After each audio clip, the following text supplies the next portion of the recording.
Hello and welcome. This is Pastor Howie with another Celtic Christian Advent reading from 40 Days with the Celtic Saints by David Cole.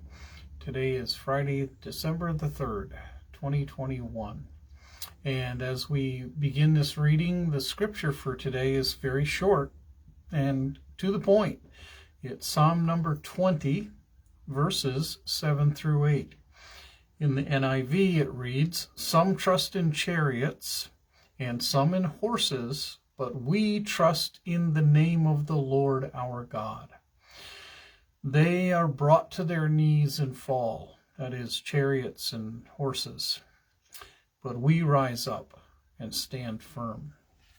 And that is kind of the theme of the person we're going to look at, who died in September of the year 545. His name was Ciaran, and it is spelled C-I-A-R-A-N, but pronounced Ciaran.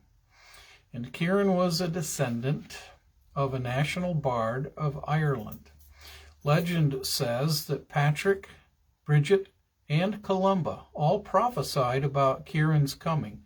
When he was yet in his mother's womb, even the king's druid said of him, "As the sun shines among the stars of heaven, so he will shine on earth in miracles and marvels that cannot be told.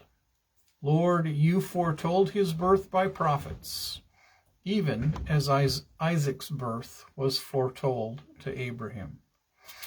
One of these marvels, so the story goes, happened when a group of disgruntled thugs set a wild dog on Ciaran to tear him apart. As the dog ran towards him, snarling and barking, it is said that Ciaran stood calmly and recited Psalm 20, verses 7 through 8. "Some trust in chariots and some in horses, but we trust in the name of Yahweh, our God. They are bowed down and fallen, but we rise up and stand upright." Whereupon the dog lay down, quiet and still.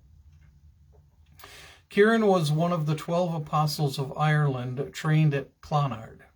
After his training, Ciaran established his own monastic centers, which drew many people to them and to the Christ he followed. Following a prophetic vision of Ciaran as a great fruitful tree planted by a river in the center of Ireland, seen by both Ciaran himself and his soul friend, Enda, he established a community of God at Clonmacnoise. As Ciaran and a few other monks were placing the first poles of the church at Clonmacnoise, Dermot, a prince on the run, came across them. Intrigued, he asked what they were doing. Ciaran replied that they were building a little church. Dermot, being a kind and vigorous man, joined in and helped. Ciaran, touched by the humility of this prince, prophesied that the kingdom would belong to Dermot by the same time tomorrow. "How can this be?" asked Dermot, "as Tuatha rules over Ireland and I am in exile." "The how is a matter for God," said Ciaran, and left it at that. A pagan companion of Dermot overheard the conversation and immediately took it upon himself to go to Tuatha alone, under the pretense of peace. Once there, he thrust his spear into the king, killing him. The pagan was instantly killed by the king's men, but Dermot was accepted as king at Tara the next day, just as Ciaran had said.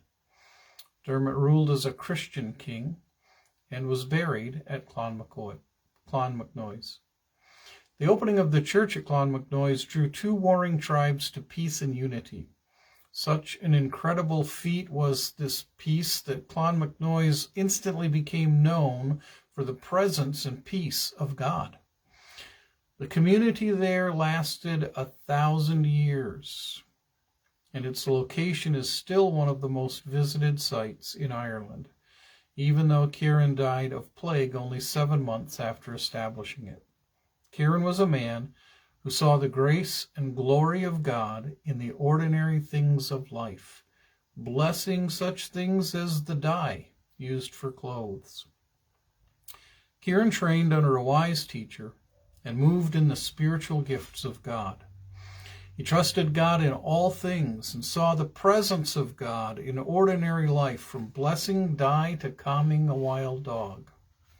So, how do we perceive God in the everyday parts of life? Is God put aside for spiritual times, or is he a part of our housework, office work, or whatever it is we do? Some trust in chariots and some in horses, but we trust in the name of Yahweh our God. They are bowed down and fallen, but we rise up and stand upright. The blessing for today: may you draw others to Christ simply by who you are. May you trust in God more than your own strength. May you know and express the presence of God in the ordinary and everyday. And so for that in mind, we will end this week of these readings through this book on Celtic Christian Advent. And may you be blessed. And Lord willing, we can worship together on Sunday at 10:30 in the morning at Fowler Baptist Church. So until then, God bless your day.